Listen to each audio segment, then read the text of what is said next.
J'ai écrit et validé un mémoire. Bon, je suis d'accord, c'est pas un mémoire de thèse et en plus j'étais pas tout seul. Il s'agit d'un mémoire de licence, un projet de recherche sur un thème semi-imposé, c'est-à-dire qu'on avait une liste de sujets, on devait faire une liste de vœux, et puis si on avait de la chance, on avait le sujet qu'on voulait, et on était par groupe de 3. Je remercie d'ailleurs Asna et Robin qui ont participé à l'élaboration de ce projet. Ce mémoire, le voici, c'est preuve sans mots. Ça fait une 50aine de pages et dans cette vidéo, je vais essayer de vous présenter ce mémoire de façon très vague, qui est, je le précise, d'ailleurs compréhensible vraiment par le grand public, d'accord? Il n'y a même pas besoin d'un niveau terminal pour comprendre ce que je vais raconter. Et je vous inviterai, si vous le souhaitez, à le lire plus en détail, le lien sera dans la description. Bien. Posons le contexte. Ce que les Anglais appellent preuve sans mots ou proofs without words, en parlant avec leur lexique, ce sont les schémas, dessins, illustrations qui permettent de visualiser une démonstration d'un théorème. Exemple simple, et je vais vous montrer directement sur le format papier de ce mémoire, donc magnifiquement imprimé par la présidente du magistère de Besançon. On va aller voir donc l'illustration 3.2, tac, donc c'est celle-ci. Illustration 3.2 sur le théorème de Pythagore. Donc effectivement, cette image est censée prouver le théorème de Pythagore. Et oui, en fait, c'est pas très compliqué, il suffit de nommer les côtés du carré ou des triangles rectangles, d'accord, pour voir directement la formule apparaître. Ok, les petits côtés, ici, on appelle ça A, les côtés moyens, on appelle ça B, et puis les hypoténuses à chaque fois, donc là, en diagonale, et puis ici, ça forme ici le grand carré blanc, les hypoténuses, on les appelle C. Et donc, on a littéralement la formule qui apparaît, A carré, donc le petit carré blanc, B carré, le moyen carré blanc, et C carré, le grand carré blanc. Et effectivement, vu que c'est juste une redisposition des pièces, on change pas les aires, on change pas les surfaces, donc on a bien A carré plus B carré qui est égal à C carré. Voilà, le théorème de Pythagore est démontré. Et nous, quand on nous a donné ce sujet, on est allé plus loin dans la réflexion. Déjà, se poser la question, qu'est-ce qu'une preuve? Qu'est-ce qu'un mot? Existe-t-il des preuves sans mots qui ne soient pas pour autant des illustrations? On en vient donc au sommaire de notre mémoire, donc je vous montre la table des matières. Donc dans la première partie, on positionne le sujet, d'accord, on a voilà, les définitions, on a aussi quelques points de vue épistémologiques que l'on pose, c'est-à-dire qu'on développe en fait différents courants de pensée mathématiques, d'accord, il y en a plusieurs. J'en ai déjà d'ailleurs présenté quelques-uns dans ma série épistémologique en format short et aussi dans ma toute dernière vidéo longue sur l'utilité des mathématiques, que je t'invite évidemment à aller voir. Donc par exemple, voilà, je vais me rendre page 7, on présente notamment l'épistémologie formaliste ici. Donc l'épistémologie formaliste, elle stipule qu'une démonstration, ce n'est rien d'autre qu'une manipulation de symboles dont les règles sont définies à l'avance via des axiomes et des règles d'inférence. On y reviendra un peu plus tard. Mais point, il n'y a pas de débat dans ce courant de pensée. Si je te présente un truc, s'il y a une assertion A qui est vraie avec des symboles logiques comme des connecteurs ou des quantificateurs, et qu'on parvient à transformer ce truc et que ça devient une assertion B, uniquement en utilisant voilà, les axiomes et les règles d'inférence que j'ai définies au départ, alors on aura prouvé B.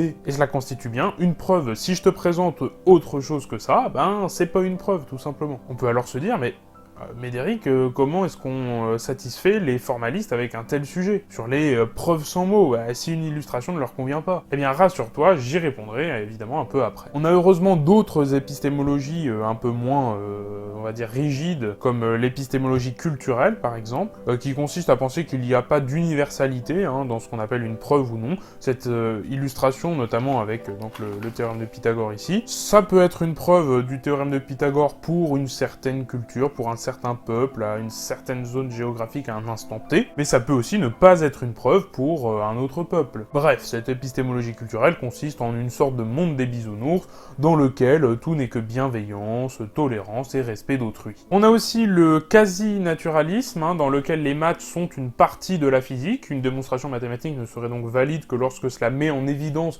des caractéristiques de notre monde physique, de notre monde réel, ou lorsque cette démonstration peut s'adapter pour servir d'outils aux autres sciences. En gros, c'est un peu tout le contraire de la définition d'une preuve en épistémologie formaliste. Alors il y en a d'autres, des courants de pensée que l'on développe dans notre mémoire, et même d'autres que l'on ne développe pas, mais je vais te laisser, on va dire, le soin de les découvrir par toi-même. Et donc ensuite, il y a une deuxième partie donc, dans notre mémoire, dans laquelle on analyse quelques illustrations et on discute de si oui ou non cela constitue une preuve. Revenons à nouveau à l'illustration sur le théorème de Pythagore. On est tous d'accord pour dire que l'illustration ici fournit une bonne représentation d'un cas d'application du théorème de Pythagore, mais ce n'est qu'un seul cas particulier qui dit que si les triangles avaient été différents, ou même agencés différemment, le résultat n'aurait pas été différent. Juste avec cette illustration, on ne sait pas, on ne peut rien dire. Et on peut d'ailleurs aussi discuter des cas pathologiques qui ne sont pas forcément représentables sur une figure comme celle-ci. Par exemple, si un côté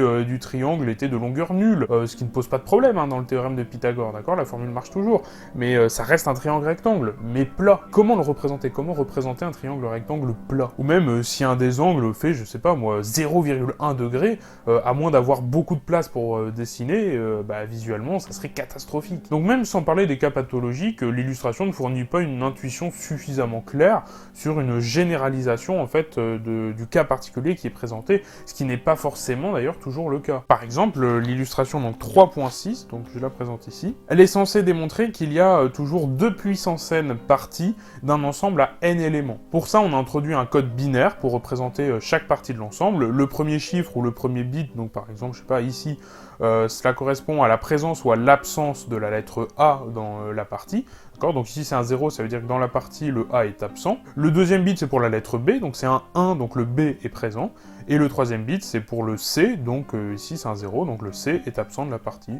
Jusque-là, ça paraît cohérent. On compte donc le nombre de parties qui correspond en fait au nombre de nombres que l'on peut coder sur 3 bits, c'est-à-dire 8. 8, c'est bien 2 puissance 3, d'accord? Ça se vérifie assez facilement. Là aussi, cette illustration ne traite que d'un cas particulier, le cas n égale 3, avec un ensemble à 3 éléments, mais cette fois-ci, on comprend en fait directement comment généraliser la preuve, par exemple, pour 4 éléments. Il suffit juste d'ajouter un élément D, et de coder les parties sur 4 bits au lieu de 3. On rajoute par exemple à chaque partie 2 branches, une branche où on rajoute D, une branche où on rajoute pas D, et puis voilà, c'est fini, on l'a fait pour 4 bits. Et même pour faire la preuve complète pour tout n, en fait c'est assez facile, puisqu'on comprend qu'il suffit de passer par les nombres binaires, et le tour est joué. Donc on a une illustration qui traite un cas particulier, mais qui permet de comprendre de façon générale la preuve du théorème. Mais il existe aussi des illustrations qui traitent de cas particuliers, tout simplement parce que l'assertion démontrée est par nature un cas particulier. Et je vais prendre pour exemple l'illustration 3.7 ici. Donc ici on est censé prouver que racine de 2 plus racine de 2 plus racine de 2 en imbriquant les racines à chaque fois,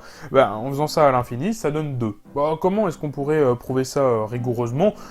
C'est pas très compliqué, déjà il suffit de prouver que ça converge.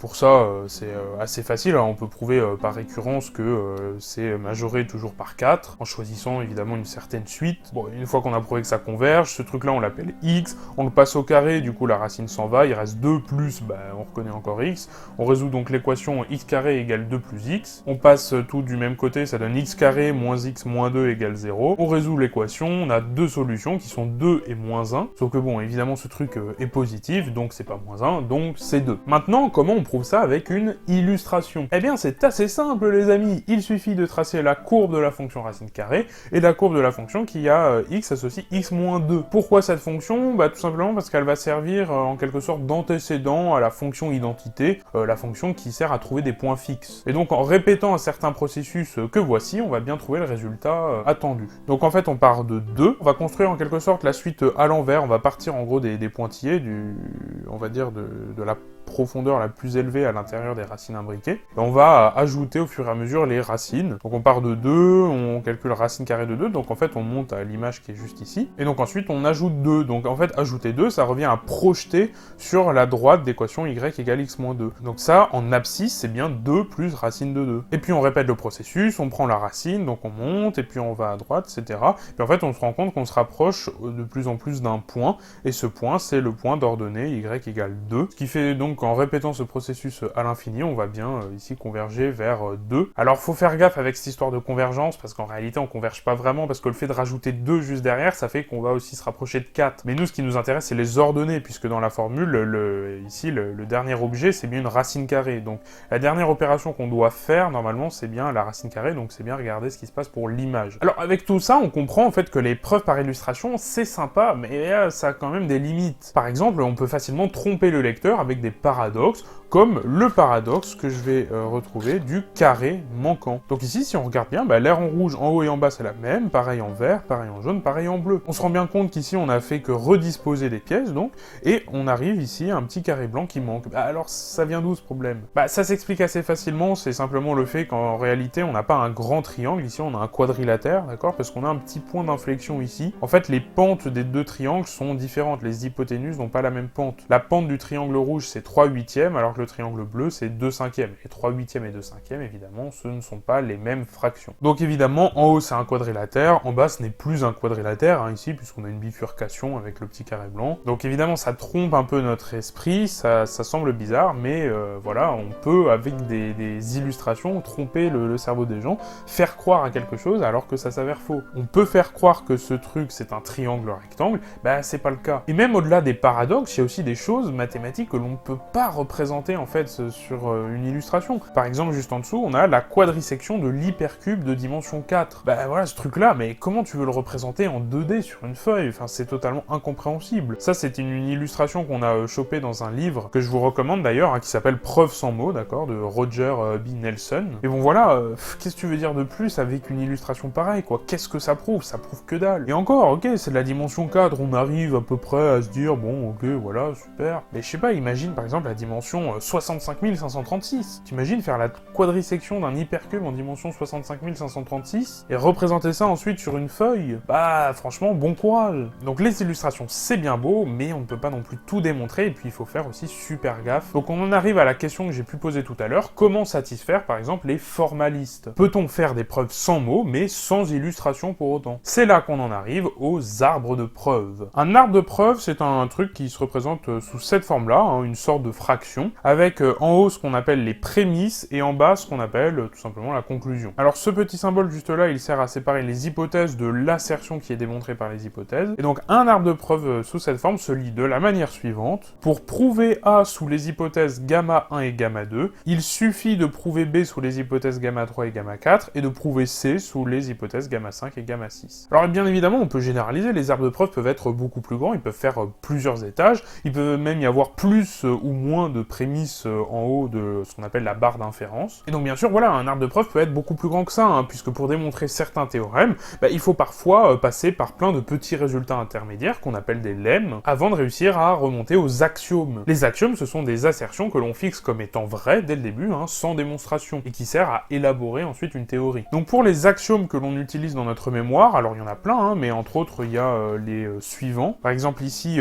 l'existence de 0, c'est 0 est un entier naturel, ou bien pour tout entier naturel, son successeur est aussi un entier naturel. Mais au-delà des axiomes, il faut définir en fait les règles de transformation des assertions et des symboles logiques qui nous permettent de remonter aux axiomes, et ces règles s'appellent des règles d'inférence. Elles permettent de formaliser les raisonnements mathématiques, et à nouveau, il y en a plein. Par exemple, ici, c'est le raisonnement direct. Le raisonnement direct, c'est-à-dire que pour prouver que A implique B, il suffit de supposer A, puis de montrer B. Ici, on a la disjonction de K. Pour prouver C, il suffit de prouver A ou B, mais aussi de prouver que si on a A, alors on a C, et que si on a B, alors on a C. Ici, en fait, on a fait une disjonction de K, c'est-à-dire qu'on a séparé le cas C en deux sous-cas, le cas A et le cas B. Et on a prouvé le cas A et le cas B de façon totalement indépendante. Donc c'est bien ici une disjonction de K. Allez, un petit dernier pour la route, on a ici le raisonnement par l'absurde. Donc pour prouver A, il suffit de supposer le contraire de A, supposer non A, d'accord, et prouver ainsi qu'on arrive à une contradiction. Donc ce petit symbole-là, c'est ce qu'on appelle le symbole de l'antilogie,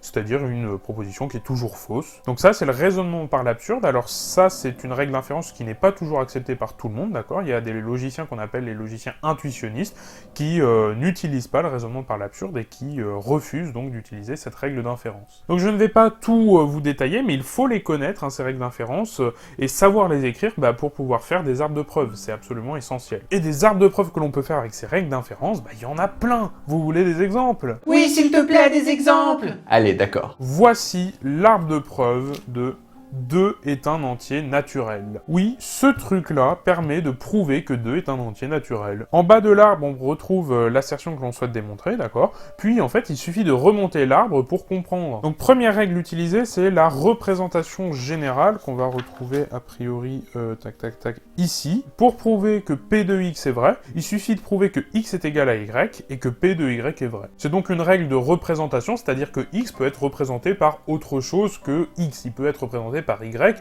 à partir du moment où X est égal à Y, évidemment. Et dans ce cas-là, X et Y seront les mêmes objets, c'est-à-dire qu'ils vérifieront exactement les mêmes propriétés. Ça donne donc un sens concret, en fait, à l'égalité, si on veut. Donc comment on s'en sert de cette règle de représentation générale? C'est-à-dire que le 2, on va le transformer en successeur de 1, parce que c'est avec, justement, les notions de successeur qu'on va pouvoir s'en sortir. Donc pour prouver que 2 est un entier naturel, il va suffire de prouver que 2 est égal au successeur de 1, mais aussi que le successeur de 1, ensuite, est un entier naturel. Alors à gauche, pour prouver que 2 est égal au successeur de 1, il suffit de prouver que 2 est défini comme le successeur de 1. Et ça, à nouveau, c'est la règle ici de définition, d'accord? Pour prouver que x égale y, il suffit que x soit défini comme y. Et est-ce que 2 est défini comme le successeur de 1? Bah à nouveau, on revient, hop, ici, représentation de 2. 2 est défini comme le successeur de 1, parfait, c'était un axiome. Donc ici, le petit sous-arbre de gauche, on l'a terminé, d'accord? On est arrivé à un axiome. Et donc c'est ce qu'on veut quand on fait un arbre de preuve, on essaye en fait de transformer toutes les